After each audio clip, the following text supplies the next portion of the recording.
বৈশাখী তার আপন মহিমায় প্রজ্জ্বল ছিল। এটা সত্যিকার অর্থেই বৈশাখীর যারা উদ্যোক্তা, বৈশাখীর যারা কর্মীরা আছেন, বৈশাখীকে যারা বৈশাখীর ব্যঞ্জনে সাজিয়েছেন, তার দর্শক শ্রোতা মণ্ডলী সহ দেশবাসীকে আমরা অভিনন্দন জানাই, শুভেচ্ছা জানাই।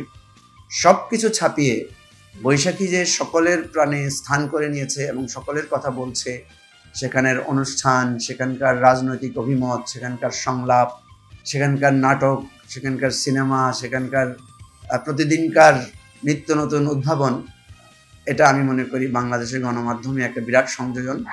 আমাদের দেশটা একটা নতুন যাত্রা শুরু করেছে। সেই যাত্রা আমরা চাই যে একটা সংস্কারের মধ্য দিয়ে বাংলাদেশ আবার ঘুরে দাঁড়াবে, একটা গণতান্ত্রিক বাংলাদেশ হবে, বৈষম্যহীন বাংলাদেশ হবে, মানবিক বাংলাদেশ হবে। বৈশাখীও আমাদের সেই বাংলাদেশের সাথী হোক, এটাই প্রত্যাশা করি।